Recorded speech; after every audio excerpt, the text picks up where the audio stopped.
کچھ دیر پہلے ایک تقریر ہو رہی تھی تو ان کو جب میں سن رہا تھا مجھے ایک پرانا شعر یاد آیا کہ دلیل ہے نہ کوئی پاس حوالہ ان کے، دلیل ہے نہ کوئی پاس حوالہ ان کے، عجیب لوگ ہیں بس اختلاف رکھتے ہیں۔ اسپیکر صاحب، پرائیویٹائزیشن کی ایشو کے اوپر اور اداروں کے اوپر کہ ادارے خسارے میں ہیں، جب اس کے اوپر گفتگو ہو رہی تھی تو میں تمام ڈیٹا اور فیکٹس اینڈ فگر نکال رہا تھا۔ پاکستان سٹیل مل کے اوپر میں آخر میں بات کر لوں گا کیونکہ اس ایوان میں وہ آج زیادہ زیر بحث ہے، لیکن 2013 میں جب ابھی موصوف گفتگو کر رہے تھے ان کی حکومت بنتی ہے تو سب سے پہلے یہ پرائیویٹائزیشن کے لسٹ پہ جن پاکستان کے اداروں کو ڈال دیتے ہیں ان کی طرف سے اناؤنسمنٹ آتی ہے۔ 2013 میں اناؤنسمنٹ ہوتی ہے اور 41 ادارے ابھی جلدی میں نے ان کی نکالے، اس میں پی آئی اے بھی شامل ہے۔ پی آئی اے کے ایسیٹس جو پیرس کے اندر اور نیو یارک کے اندر روزویلٹ ہوٹل کی آج بات ہو رہی ہے وہ بھی شامل ہے اسپیکر صاحب۔ پھر اس کے ساتھ ساتھ آپ کا ہاؤس بلڈنگ کارپوریشن، اس کو بھی انہوں نے کہا پرائیویٹائز کر دے، national insurance company, N I T L, S L I C, O G D C L, P P C, G H F B C, P M D C, FESCO, LESCO, GEPCO, MEPCO, PESCO, HESCO, QESCO, SEPCO, یہ تمام ادارے انہوں نے کہا کہ پرائیویٹائز کر دے، پاکستان سٹیل مل کو پرائیویٹائز کر دے، پی آئی اے پرائیویٹائز کر دے۔ پاکستان کے تمام ادارے تقریباً انہوں نے کہا کہ ان کو پرائیویٹائز کر دے، اور پرائیویٹائزیشن کی بات کیوں ہو رہی تھی اسپیکر صاحب؟ میں آج آپ کے سامنے چند چیزیں پیش کرتا ہوں۔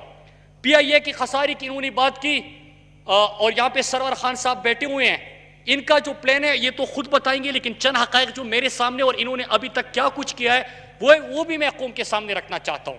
ابھی بڑی بات ہوئی کہ ادارے کو انہوں نے خساروں میں چھوڑ دیا۔ ان کی سٹینڈنگ کمیٹی جو آخری مہینہ تھا ان کی حکومت کا، اس میں سٹینڈنگ کمیٹی کی میٹنگ ہوتی ہے اور میٹنگ کے اندر پرائیویٹائزیشن کا سیکٹری، ان کے سیول ایوییشن کا سیکٹری اور اس کے ساتھ ساتھ تمام اراکین اپوزیشن اور قومی اسمبلی کے بیٹھے ہوئے ہیں، اور وہاں پہ گفتگو ہو رہی ہے اسپیکر صاحب کہ 500 ارب تک پی آئی اے کا خسارہ پہنچ گیا ہے، اس کا کیا کرنا ہے؟ بیچ دینا ہے۔ لیکن اسپیکر صاحب، میں اس سے پہلے ایک نقطہ یہاں پہ ضرور اٹھاؤں گا کیونکہ جب میں اپوزیشن میں تھا میں اس کے اوپر بات کر چکا ہوں۔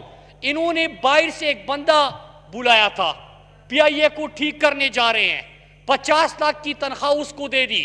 اسپیکر صاحب، جب ہم نے ان کے اوپر سوال اٹھایا تو کہتے کہ بڑا دماغ ہے اس کے پاس، وہ پی آئی اے کو بدل دے گا، 50 لاکھ روپے اس کے لیے تنخواہ رکھی گئی۔ لیکن اسپیکر صاحب پہلے پیسے چراتے تھے، پیسے چوری ہوتے تھے، اور ہمیں پتا چلا کہ اس کی سربراہی میں جہاز چوری ہو گیا، پی آئی اے کا جہاز چوری ہو کے وہاں سے برآمد ہو گیا تھا۔ تو جناب اسپیکر، اداروں کی پرائیویٹائزیشن کی، اداروں کی خساری کی اگر بات کرے، میں آپ کو بتانا ہوں اسپیکر صاحب، اور ہم نے کیا کیا میں اس کے اوپر بھی آتا ہوں۔ پہلی چیز، پی آئی اے خسارے میں کون کر گیا؟ ان کے دور میں 500 ارب تک خسارہ کس نے پہنچایا؟ انہوں نے۔ پاکستان کا نام کسی بھی ادارے کے ساتھ لگا ہو، وہ تمام کے تمام ادارے خسارے میں، اور اس کو گروی رکھنے یا اس کو بیچنے کا اعلان کس کی طرف سے ہوا؟ ان کی طرف سے۔ پاکستان پوسٹ خسارے میں، پاکستان ریلوے خسارے میں، تمام ادارے جو ہے اس وقت، اگر 600 ارب کا خسارہ ایک ادارے کا تھا تو آپ مجھ سے یہ پوچھیں گے نا کہ 600 ارب میں نے کتنا کم کر دیا، یا وہ جو 600 ارب آپ کی وجہ سے ہوا تھا وہ بھی میرے گلے پڑے گا؟ نہیں جناب، اس طرح نہیں ہوگا۔ قوم کو بیوقوف آپ نہیں سمجھ سکتے۔ اداروں کی فعالی کے لیے ہم کیا کر رہے ہیں؟ پاکستان سٹیل مل کی بات ہوئی اور میں پاکستان سٹیل مل کے اوپر بات کروں گا۔ انہوں نے کہا کہ پاکستان سٹیل مل کے حوالے سے اسپیکر صاحب یہ بڑی دردناک کہانی ہے۔ پاکستان سٹیل مل کے جو پاکستان سٹیل مل، پاکستان کا نام بھی لگا ہوا ہے اس کے ساتھ، 90s کی دہائی میں پہلی دفعہ پاکستان سٹیل مل خسارے میں چلا گیا، اور 90s کی دہائی میں حکومت کس کی تھی اور سٹیل مل کس کے تھے؟ یہی سے یہ کہانی کا آغاز ہوتا ہے اسپیکر صاحب۔ मुशर्रफ के दौर में जब वो उसका दौर खत्म हुआ 2007-8 का साल था, अगर आप वो 2007-8 का फाइनेंशियल ईयर देखिए तो 9.2 बिलियन पाकिस्तान स्टील मिल का प्रॉफिट था। उनका मुनाफा 9.2 अरब 2007-8 के साल में था।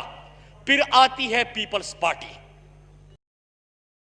So here's the thing, last month मैंने अपने सारे एक्सपेंसेस ऑनलाइन फ्रीलांसिंग से निकाले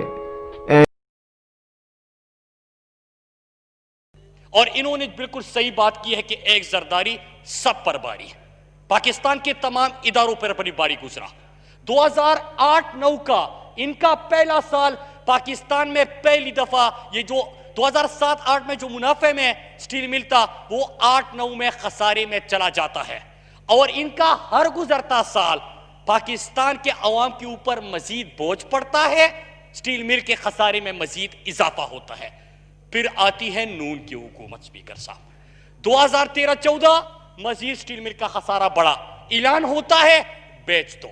और मुझे याद पड़ता है स्पीकर साहब, मुझे इसलिए याद पड़ता है कि इन्होंने कहा PIF बेच दो, स्टील मिल बेच दो, ये इदारे बेच दो। मैं यहां पे खड़ा हो गया, मैंने कहा कि हुकूमत ना हुई, OLX हुआ, हर चीज बेच दो। स्पीकर साहब 2014-15 में मजीद खसारा इन्होंने बढ़ा दिया। और स्पीकर साहब बात कहां तक पहुंची, 2015 का साल आता है, नून लीग के दौर में न इनसे प्राइवेटाइज होता है, न इनसे खसारा खत्म होता है, न रिफॉर्म्स का कोई एजेंडा होता है, न इनके पास कोई सलाहियत होती है।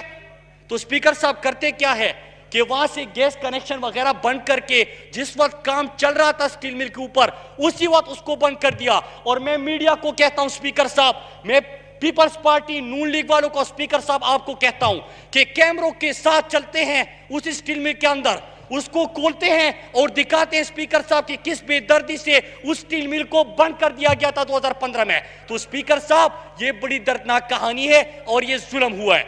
अब मैं आता हूं स्पीकर साहब कि हम क्या करने जा रहे हैं। स्पीकर साहब खसारे में चला गया पीपल्स पार्टी के दौर में, मजीद खसारा हुआ नून लीग के दौर में, बंद किया इन्होंने।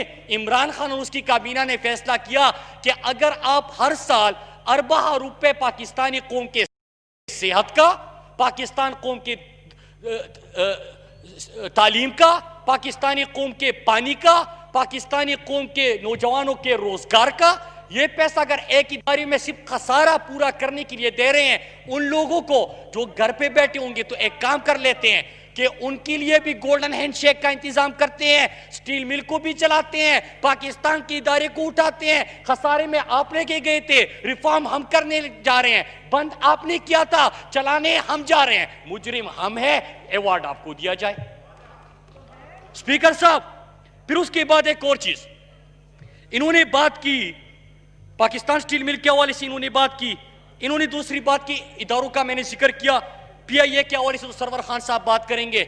लेकिन स्पीकर साहब हमने पाकिस्तान के अंदर इस वक्त अगर तकलीफ नहीं होनी चाहिए, गुस्सा इनको नहीं आना चाहिए।